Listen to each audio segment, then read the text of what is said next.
السلام علیکم ورحمۃ اللہ وبرکاتہ۔ الحمد للہ رب العالمین والصلاة والسلام علی سید المرسلین وعلی آلہ واصحابہ اجمعین، اما بعد فاعوذ باللہ من الشیطان الرجیم، بسم اللہ الرحمن الرحیم، فَصَلِّ لِرَبِّكَ وَانْحَرْ۔ صدق اللہ مولانا العظیم وبلغنا رسولہ النبی الامین المعین المبین الکریم، ونحن علی ذلک لمن الشاہدین والشاکرین والحمد للہ رب العالمین۔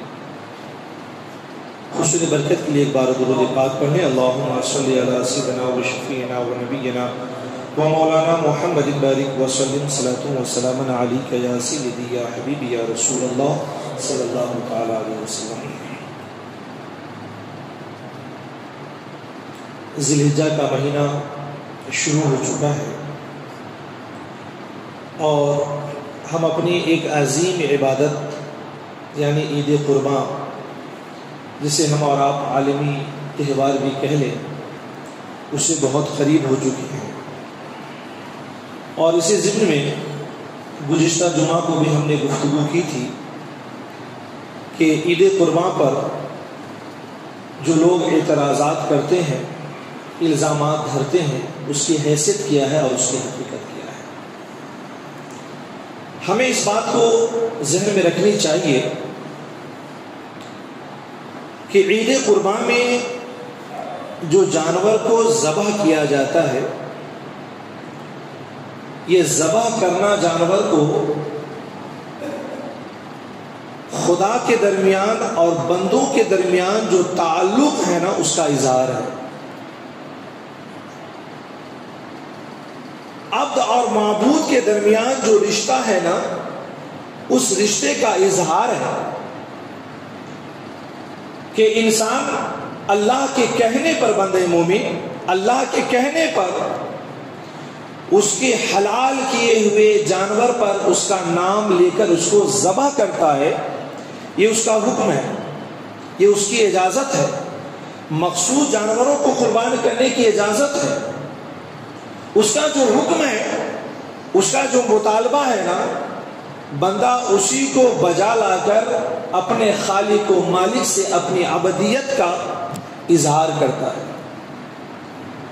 یہاں پر نہ تو فقط جان کو ذبح کرنا مقصود ہے، نہ مال کو ضائع کرنا مقصود ہے، اور یہ ہے بھی نہیں۔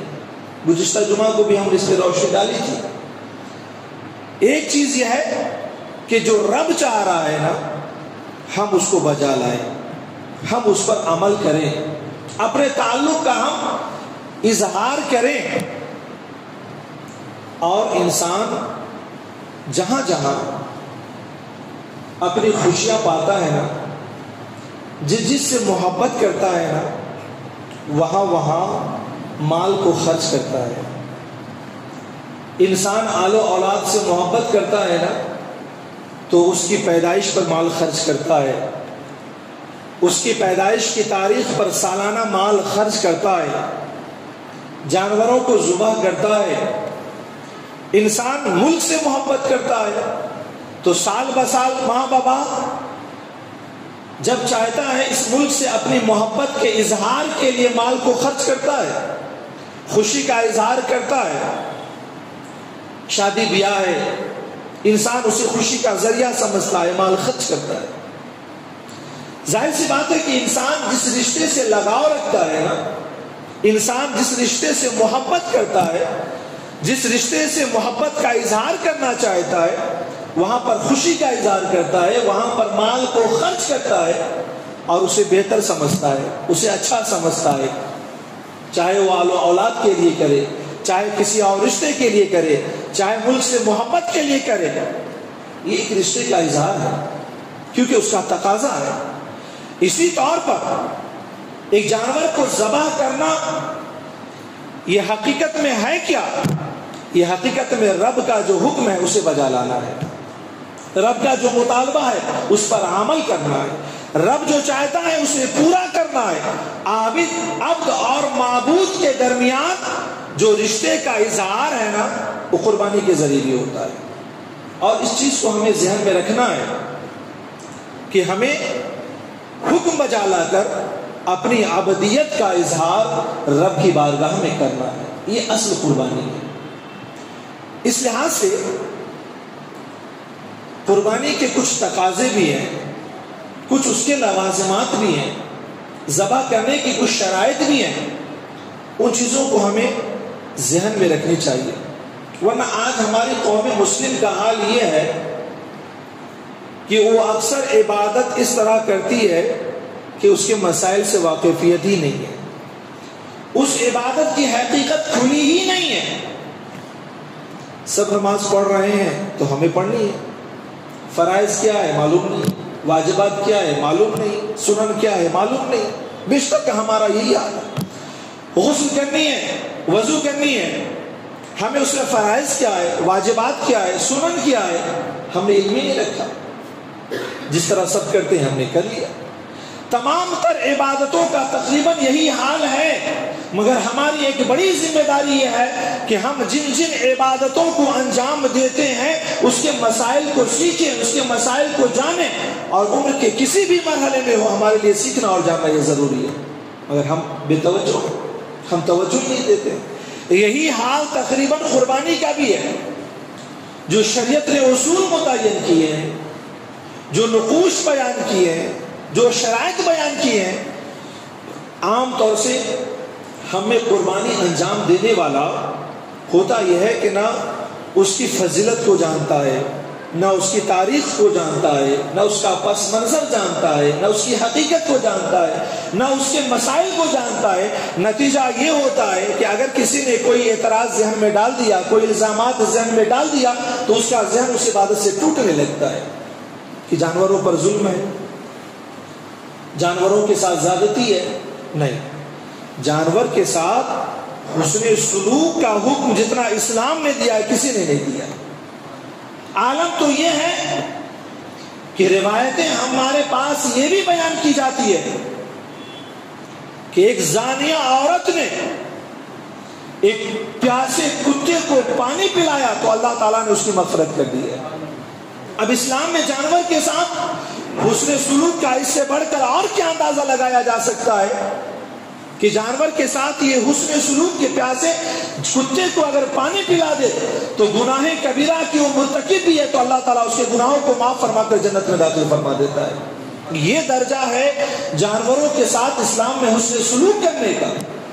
بلکہ محمود غزنوی کے بارے میں آتا ہے کہ وہ جب شکار پہ گئے تو ہرن کے 2 بچے کو اٹھا لیا اور گھوڑے پہ سوار ہو کر کے چلے تو انہوں نے دیکھا کہ ہرنی جو ہے پیچھے پیچھے آ رہی ہے اور اس کے آنکھوں سے آنسو جاری ہے، گویا کہ اس زبان حال سے کہہ رہی ہو کہ غزنوی یا تو بچے کو چھوڑ دو یا بچے کے ساتھ مجھے بھی لے چلو۔ محمود غزنوی نے جب اس کو محسوس کیا ہے تو دونوں بچوں کو نیچے چھوڑ دیا ہے۔ جب شام میں سوتے ہیں تو شام میں خواب میں آقا کائنات علیہ الصلوۃ والسلام کا دیدار ہوتا ہے اور آقا فرما رہے ہیں کہ محمود غزنوی تو نے جانور پہ رحم کیا ہے تو خدا نے تجھ پہ رحم کیا کہ تیرے نبی کا دیدار کرا دیا۔ یہ اہمیت ہے جانور کے ساتھ بہترین برتاؤ کا، حسن سلوک کا۔ ظاہر سی بات ہے کہ قربان کرنا یہ جانوروں پر زیادتی نہیں بلکہ اسلام ہر موڑ اور ہر مرحلے پر جانور کے ساتھ بہتر برتاؤ کا حکم دیتا ہے، اور اگر یہاں پر ذبح کیا بھی جاتا ہے تو سن لیں کہ یہ بھی رب کا حکم ہے، رب کی اس میں رضا ہے، رب کے ساتھ اپنی بندگی کا اظہار ہے اور کچھ نہیں ہے۔ اس لحاظ سے جب عام جانوروں کے ساتھ ہمارا رویہ اچھا ہونا چاہیے، ہمارا حسن سلوک ہونا چاہیے، ہمارا برتاؤ بہتر ہونا چاہیے، تو جس جانور کو ہم عبادت کے لیے قربان کرتے ہیں اس کے ساتھ ہمارا برتاؤ کتنا اچھا ہونا چاہیے اس کا اندازہ ہم اور آپ محسوس کر سکتے ہیں۔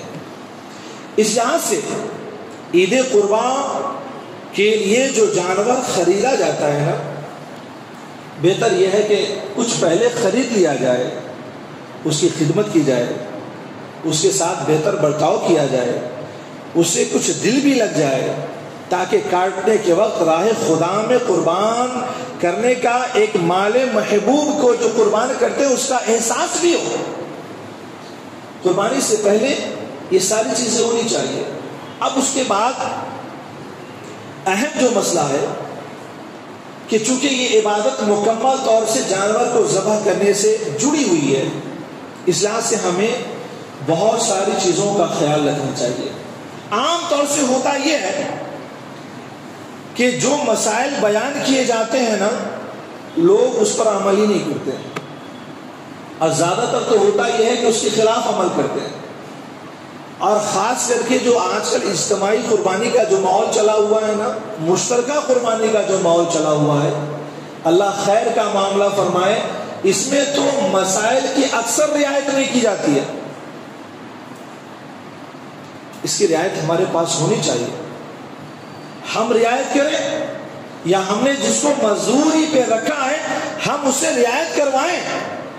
ایسا نہ ہو کسی قربانی کرنے کے لیے، مالی منفعت حاصل کرنے کے لیے اور جلد بازی کرنے کے لیے ہم مسائل کو فراموش کر دیں، اور ایسا نہ ہو کہ جانوروں کے ساتھ زیادتی ہو جائے۔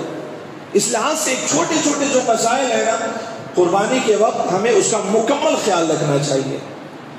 اس چیز کو دیکھیں کہ مسئلہ بیان کیا جاتا ہے کہ جب ہم جانور کو قربانی کے لیے لے کر کے جائیں تو اسے چارہ اور پانی دے کر کے لے کے جائیں۔ بہتر ہے کہ جب قربانی کا وقت آیا، جانور کو ذبح کے لیے لے کے جانا ہے، تو جہاں پر ہم نے جانور کو رکھا ہے وہاں پر ہم اسے چارہ بھی دے دیں، ہم اسے پانی بھی دے دیں۔ اسلام نے آخر یہ باتیں کیوں بیان کی کہ پہلے چارہ دے دیں اور پہلے پانی دے دیں؟ یہ جانور کے ساتھ بہتر سلوک ہے، یہ جانور کے ساتھ بہتر برتاؤ ہے، کیونکہ پیاسے جانور کو قربانی گاہ تک لے کر کے جانا اس کے ساتھ ایک زیادتی ہے۔ ایک تو اسے ذبح ہونا ہے اور پھر اوپر سے پیاسا لے کر جائیں، اسے بھی شریعت نے قبول نہیں کیا۔ کہا پہلے پانی پلا کر اس سے ہمدردی کا اظہار کرو تاکہ اس کے ذبح ہونے کے بعد روح نکلنے میں زیادہ تکلیف نہ ہو، پھر چارہ پانی دے کر کے لے جائیں، اس کے لیے ایک بہتر برتاؤ کا اظہار کروایا گیا۔ لیکن اب ہمارے پاس مسئلہ یہ ہو گیا ہے کہ جانور کو پٹک دینے کے بعد لوگ اس کے منہ میں پانی ڈالتے ہیں، بالٹیوں سے ڈال دیتے ہیں، پائپ لگا کر کے ڈال دیتے ہیں۔ اب سوچیں کہ ہمارے ماحول میں جو یہ رسم رواج پا گئی ہے، جو طریقہ رواج پا گیا ہے کہ جانوروں کو پٹکنے کے بعد پانی پلاتے ہیں، کیا یہ پانی پلانا ہے؟ کیا جانور کے ساتھ یہ بہتر سلوک ہے؟ نہیں ہے۔ آخر یہ رسم اگر پا گئی ہمارے معاشرے میں تو اسے ہمیں ختم کرنے کی ضرورت ہے کہ عام طور سے جانوروں کو جو زمین پر گرا کر پانی پلایا جاتا ہے، یہ جانور کے ساتھ بہتر سلوک اور بہتر برتاؤ نہیں ہے۔ اگر ہمیں پیاس لگی ہو، کوئی پٹک کے منہ میں پانی دے تو کہیں کہ یہ پانی پلانا ہوگا، یہ تو زیادتی کرنا ہوگا۔ جانور کو ذبح ہونا ہے، اسے ہم پٹک کر کے منہ میں پانی ڈالیں، یہ جانور کے ساتھ بہتر سلوک نہیں ہے۔ پانی پلانے کا مطلب یہ ہے کہ اس کو پٹکنے سے پہلے، اسے قربان گاہ میں لے جانے سے پہلے، جہاں پر آپ نے جانور کو سنبھال کر کے رکھا ہے وہاں سے ہی آپ چارہ اور پانی دے کر کے لے جائیں۔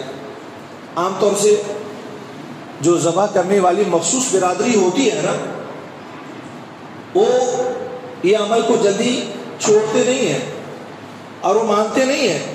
وہ کہتے ہیں کہ ہم ایک زمانے سے ایسا ہی کرتے آئے ہیں۔ ٹھیک ہے بھائی، ایک زمانے سے آپ غلط کرتے ہوئے آئے ہیں تو آپ کو اس کی اجازت نہیں دی جا سکتی ہے کہ آپ جانور کو پٹکنے کے بعد، زمین پہ گرانے کے بعد پانی پلائیں، بلکہ شریعت کا تقاضا یہ ہے کہ جہاں پر ہم نے جانور کو باندھ کر کے رکھا ہے وہیں سے ہم جانور کو چارہ اور پانی دے کر کے لے جائیں۔ اپنی قربانیوں میں اس چیز کا مکمل خیال رکھیں۔ جانوروں کو جب قربانی گاہ تک لے کر کے جائیں تو اس کے بڑی آسانی سے لے کر کے جائیں، اچھے طریقے سے لے کر کے جائیں۔ شریعت نے قربانی گاہ تک لے جانے کے لیے بھی جانور کے ساتھ بہتر برتاؤ نہ کرنے کو بالکل پسند نہیں فرمایا۔ اس کے ساتھ زیادتی کرنے کو بالکل پسند نہیں فرمایا، بلکہ سیدنا عمر فاروق رضی اللہ تعالیٰ نے کسی کو جانور کو دم پکڑ کر کھینچتے ہوئے دیکھا تو آپ نے شدید غصے کا اظہار فرمایا۔ لہذا جانور کو قربانی گاہ تک بھی بڑے اچھے سلوک کے ساتھ لے کر جائے، یہ نہیں کہ زبردستی اس کو گھسیٹا جائے، پاؤں پکڑ کے کھینچا جائے، دم پکڑ کے کھینچا جائے، اس کو ڈنڈے سے مارا جائے۔ یہ جانور کے ساتھ بہتر برتاؤ نہیں ہے۔ بڑے آرام سے، بڑے بہتر برتاؤ کے ساتھ آپ نے جانور کو جہاں باندھ کر کے رکھا ہے اسے قربانی کے ساتھ لے کر جائے۔ دین کا اور اسلام کا آپ سے یہ بھی مطالبہ ہے، اگر کوئی ذبح کرنے والا اگر اس طرح کا سلوک کرتا ہے تو آپ کی ذمہ داری ہے کہ اسے منع کرے آپ کہ ہم قربانی گاہ تک جانور کو لے جا رہے ہیں تو اس کے ساتھ بھی ہمیں بہتر برتاؤ کا رویہ اختیار کرنا ہے، بہتر سلوک کرنا ہے۔ یہ نہیں کہ اس کو مارتے ہوئے لے جائیں، اس کو گھسیٹتے ہوئے لے جائیں، اس کو جس طرح چاہیں کھینچ کر لے جائیں، یہ بھی نہیں ہونی چاہیے۔ اب سب سے اہم چیز یہ ہے کہ اب قربانی گاہ میں جب جانور کو گرایا جاتا ہے، اسلام نے اس وقت بھی یہ پسند فرمایا ہے کہ اس کو آرام سے گرایا جائے، اس کو بہتر طریقے سے گرایا جائے۔ یہ نہیں کہ اس کو ہم جس طرح سے چاہیں گرا دیں۔ بعض لوگ تو تنہا اس کو گرا دیتے ہیں اور گرانے میں کوئی مروت نہیں کرتے، ان کو معلوم ہے کہ جانور کیسے گرتا ہے۔ قربانی گاہ میں بھی جانور کو زمین پر لٹانے کے وقت بھی ہمارا بہتر برتاؤ اس سے ہونی چاہیے، ہماری ہمدردی کا اظہار ہونی چاہیے، جانور کے ساتھ جو سلوک ہے اس کا اظہار اس وقت بھی ہونا چاہیے۔ ہم ان چیزوں کی رعایت اپنے معاشرے میں نہیں کرتے، ہم سماج میں نہیں کرتے، قربانی کے وقت اس کی رعایت نہیں کرتے۔ اسلام ہم سے اس چیز کا بھی مطالبہ کرتا ہے۔ اور ایک اہم چیز کہ جب جانور کو ہم گرائیں زمین پر تو ذبح کرنے کے وقت جانور کا رخ بھی قبلہ کی طرف رکھیں اور ذبح کرنے والے کا رخ بھی قبلہ رو ہونی چاہیے۔ ہاں اگر جگہ کی تنگی کی وجہ سے، کسی دشواریوں کی وجہ سے اگر ایسا نہیں ہو سکا تو ذبیحہ پر کوئی فرق نہیں پڑے گا، اس کے حلال ہونے پر کوئی فرق نہیں پڑے گا، مگر دین کا ایک مطلوب اور مقصود یہ بھی ہے کہ ہم جانور کو ذبح کرتے وقت اس کا بھی رخ قبلہ کی جانب کرے اور ہم اپنا رخ بھی جو ہے قبلہ کی جانب کریں۔ اس کے بعد ذبح کرنے کے وقت اس چیز کا بھی خیال رکھیں کہ جو بڑے جانور ہوتے ہیں نا اس کے پاؤں کو باندھ دیا جائے، مضبوطی سے باندھ دیا جائے، لیکن فقہا نے لکھا ہے کہ اس کا جو دایاں پاؤں اوپر والا ہے نا اس کو کھلا چھوڑ دیا جائے۔ اب ظاہر سی بات ہے اسے کھلا چھوڑنا ہے تو ذبح ہونے تک اس کو باندھ لیا جائے، پکڑ لیا جائے، اس کو ذبح ہونے تک کوئی پکڑے تاکہ کسی کو نقصان نہ پہنچائے۔ علماء نے لکھا ہے کہ اس کو کھلا کیوں چھوڑنا ہے؟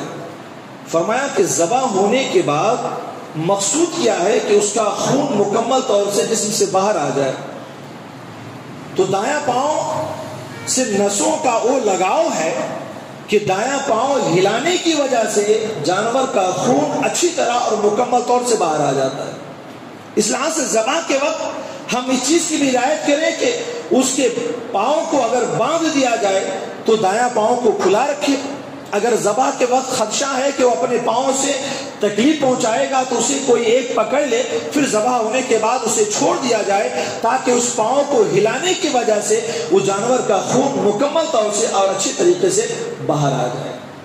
اب سب سے اہم چیز یہ ہے کہ ذبح ہمیں اللہ کے نام پر کرنی ہے، اس لحاظ سے ہمیں اس کا پورا خیال رکھنا ہے کہ شریعت نے جو ہم سے مطالبہ کیا ہے، جو دین کا تقاضا ہے ذبح کرنے کے وقت، ہم اس کی پوری رعایت کریں۔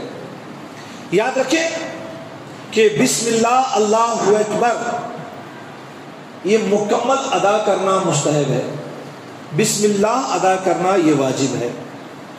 اس لحاظ سے ذبح کرنے کے وقت اس چیز کا خیال ہو کہ یہ الفاظ ہم ادا کر لیں، اور ساتھ ہی ساتھ اپنے ہاتھ سے ذبح کرنا اعلیٰ ہے، افضل ہے اور بہتر ہے۔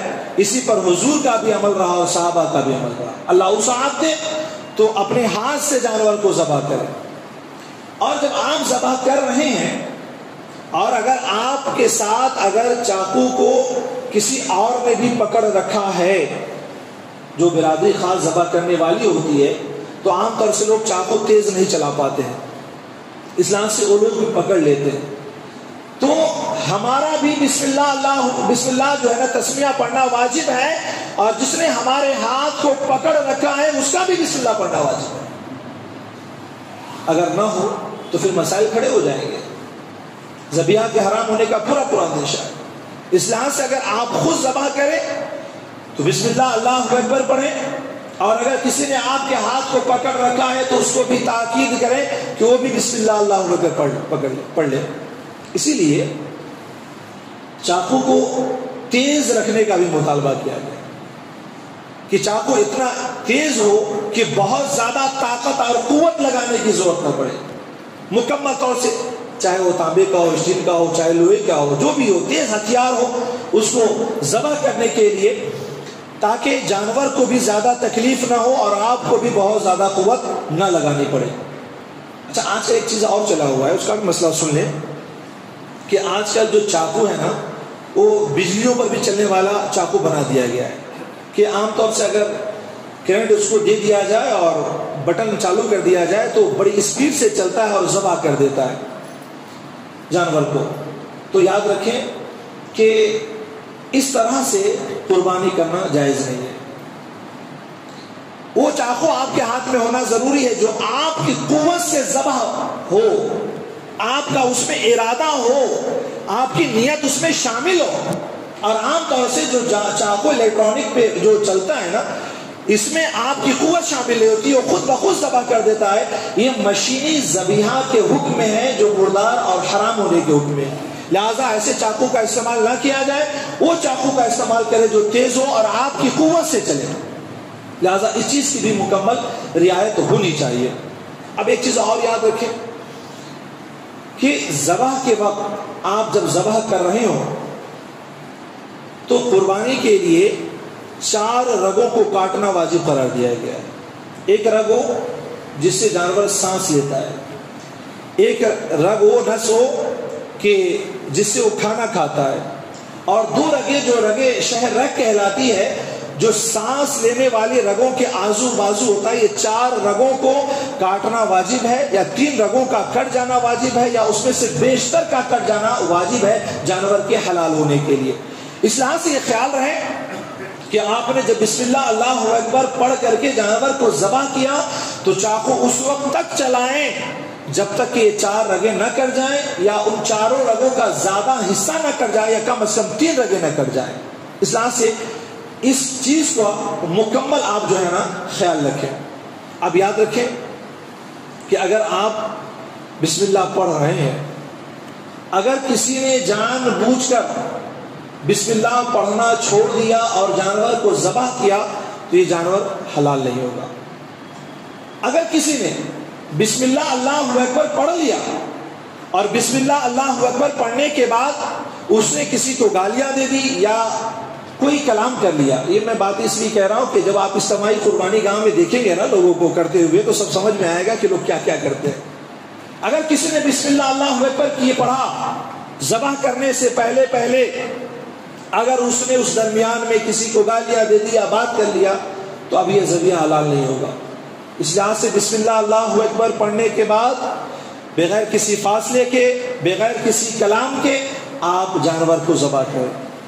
اگر کسی نے مسئلہ دیکھیں ذبیحے کا ہے، ہمیں اس چیزوں کو ذہن میں رکھنا چاہیے، ہم مسائل سے واقفیت حاصل نہیں کرتے۔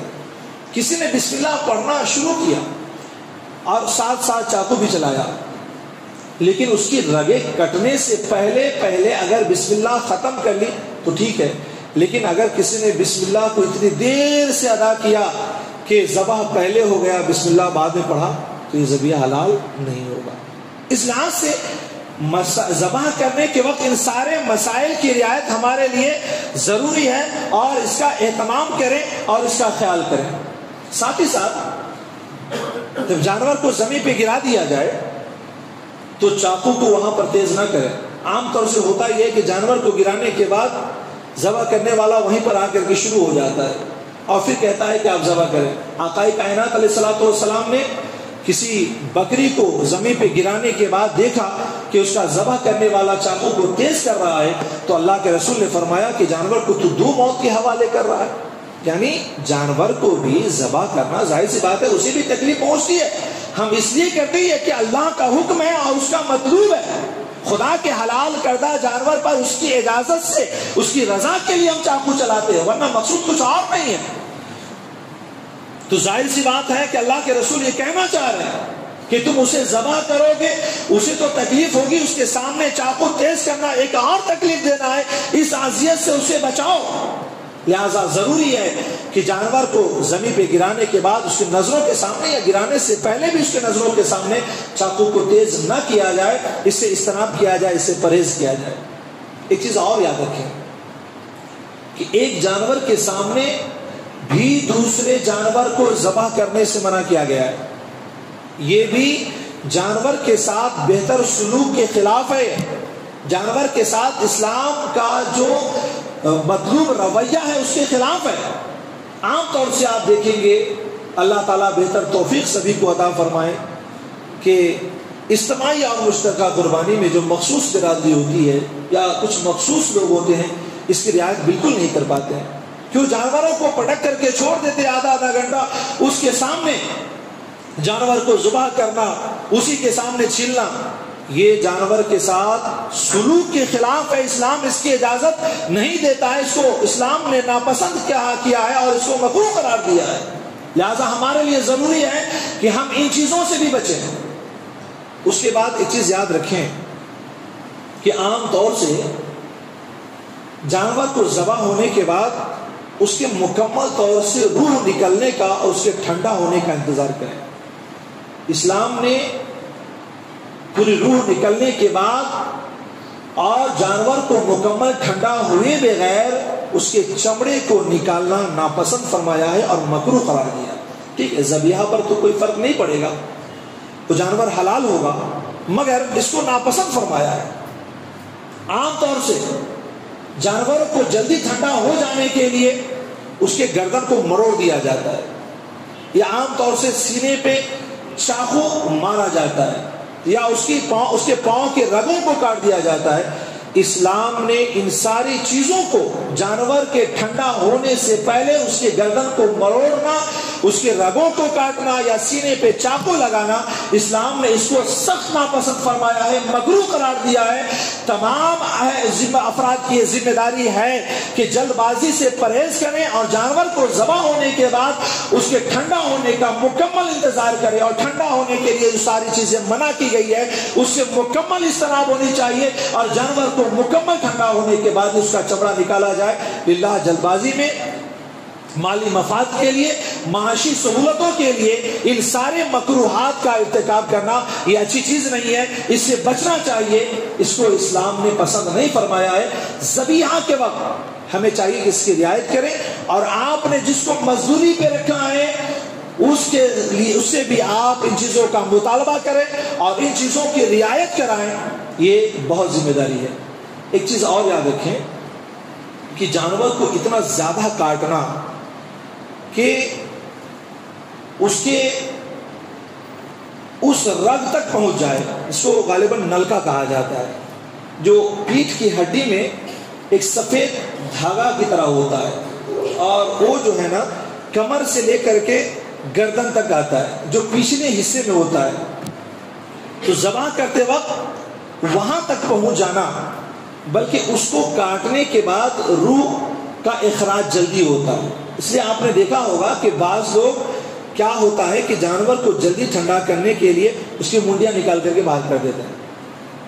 تو جانور کو ٹھنڈا ہونے سے پہلے، یا پھر یہ کہ جانور کو ذبح کرنے کے وقت اس ہڈی تک پہنچ جانا جس کو نلکا کہا جاتا ہے یا غدود کہا جاتا ہے، جو بھی ہے، وہاں تک ذبح کرنا یا جانور کو ٹھنڈا ہونے سے پہلے اسے کاٹنا، اسلام نے اس کو بھی پسند نہیں فرمایا ہے. ذبح کے وقت ہماری ایک بڑی ذمہ داری ہے کہ ہم ذبح کرنے کے وقت اس کی بھی رعایت رکھیں. یاد رکھیں کہ قربانی ایک عظیم عبادت ہے، یہ اسلام کا ایک مطلوب ہے.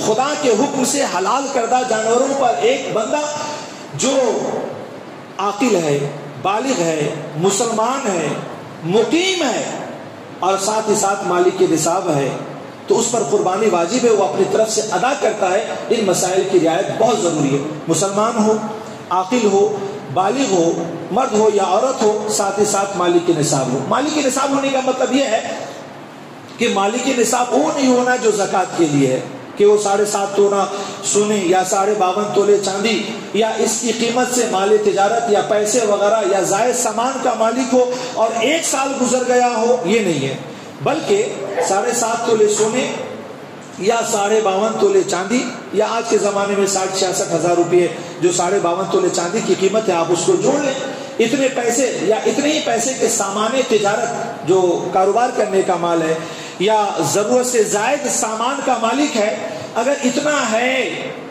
اور 10ویں کو تاریخ کو بھی اتنا مال نہیں ہے، 11ویں کو بھی نہیں ہے اور 12ویں کو اگر سورج ڈوبنے سے پہلے اگر اتنے مال کا مالک ہو گیا تو ایسے شخص مرد ہو یا عورت ہو اس کے اوپر قربانی واجب ہے۔ جیسے صدقہ فطر ہے، اس کی ادائیگی سے پہلے اگر مالک نصاب ہو گیا، سال بھر اس مال پہ گزرا ہو یا نہ گزرا ہو، قربانی واجب ہے، صدقہ فطر واجب ہے۔ اسی طریقے سے قربانی کی 12ویں تاریخ میں سورج ڈوبنے سے پہلے اگر وہ مالک نصاب ہو جاتا ہے تو ایسے شخص پر قربانی واجب ہے، اور جس پر قربانی واجب ہے اس کی ایک بڑی ذمہ داری ہے کہ آپ قربانی کے مسائل، ذبیحہ کے مسائل کو آپ سیکھیں اور جانیں، یہ آپ کی بڑی ذمہ داری ہے۔ اگر نہیں سیکھتے ہیں تو یہ پہلی غلطی ہے، بغیر سیکھے غلطیاں کرتے ہیں تو یہ دوسری غلطی ہے۔ آپ دونوں غلطیوں کے ذمہ دار اللہ کی بارگاہ میں ہوں گے، جواب دہ ہوں گے۔ اس لحاظ سے ہر قربانی کرنے والے کے لیے ایک بڑی ذمہ داری ہے کہ قربانی کے مسائل کو سیکھے، ذبیحہ کے مسائل کو سیکھے، جانور کے ساتھ جو ہمارا برتاؤ ہونی چاہیے اس کے مسائل کو سیکھے۔ اس سلسلے میں اور بھی بہت سارے وہ مسائل ہیں جن سے ہماری واقفیت ضروری ہے۔ انشاءاللہ ان مسائل پر آنے والے جمعہ کو ہم گفتگو کرنے کی کوشش کریں گے۔ اللہ کریم کی بارگاہ میں دعا ہے کہ مولا کریم ہم تمام لوگوں کو اپنے فرمان پر عمل کرنے کی توفیق عطا فرمائے۔ مولا ہمیں نیک عمل کرنے اور برے عمل سے بچنے کی توفیق عطا فرمائے۔ مولا کریم ہمیں تمام تر عبادتوں کو اخلاص قلب کے ساتھ ادا کرنے کی توفیق عطا فرمائے۔ مولا کریم ہم میں کوئی پریشانی حال ہے تو ان کی پریشانیوں کو دفع فرمائے۔ ہم میں کوئی بیمار ہے، کسی کے ماں باپ، بھائی بہن، خش و اقارب، اہل و عیال، آل و اولاد بیمار ہے تو مولا کریم ہر ایک کو صحت کاملہ اور شفاء عاجلہ عطا فرمائے۔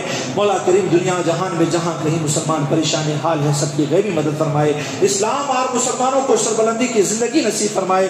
مولا کریم ہم سب پر اپنا فضل خاص نازل فرمائے، ایمان پر خاتمہ فرمائے، قبر کے عذاب سے محفوظ فرمائے، سوال و جواب میں آسانیاں پیدا فرمائے اور جنت میں نبی کی غلامی نصیب فرمائے۔ وآخر دعوانا ان الحمدللہ رب العالمین، استغفر اللہ ربی من کل ذنب وجنبت واتوب الیہ۔ ایک اعلان، چونکہ فجر کی نماز کے بعد طلوع آفتاب کا جو وقت ہے وہ 50 سے شروع ہو جاتا ہے، 20-22 منٹ مان لیں تو جو ہے وہ 10-12 پہ ختم ہو جاتا ہے۔ لہٰذا عید الاضحیٰ کی نماز چونکہ اور عیدین کی نماز یہاں پہ ادا کی جاتی ہے، اس حساب سے 6:30 بجے یا 6:45 بجے جماعت کا اعلان کیا جائے۔ آپ لوگ بھی مشورہ دیں، چونکہ ایک جمعہ اور باقی ہے، اسی مشورے کے حساب سے انشاءاللہ اعلان کر دیا جائے گا۔